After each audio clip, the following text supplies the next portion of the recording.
Oh, I was in shock, frankly. When we met, I was in shock. That was when Ann Sorrenti was told by her landlord that her labor of love, a neighborhood staple, her restaurant named after the original Oakwood Hardware, would be shutting down.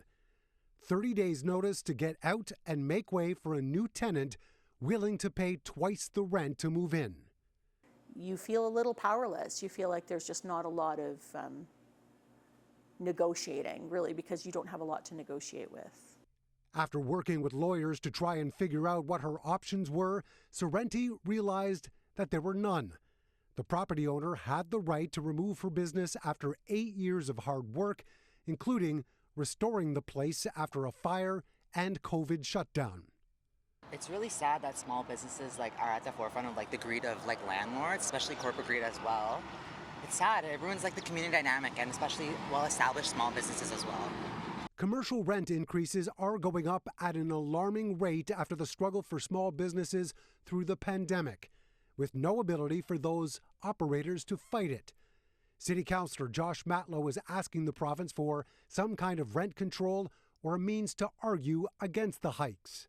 A form of commercial rent control that still allows landlords to, increase rents at a reasonable rate, but not to a point that it prices the small local mom and pop shops out of existence.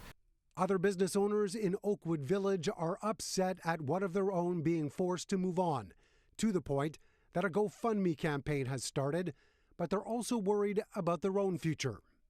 I think everybody in the neighborhood, we're very sad, we're very angry, we're very shocked that this can happen, because if it can happen to her, it can happen to anybody.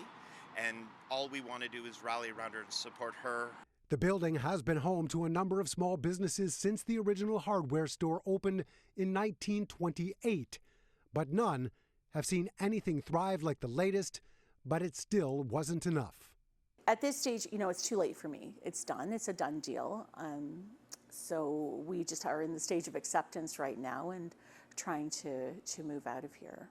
There are plans for a block party here at the restaurant this coming Sunday to offer Ann some support on her final day.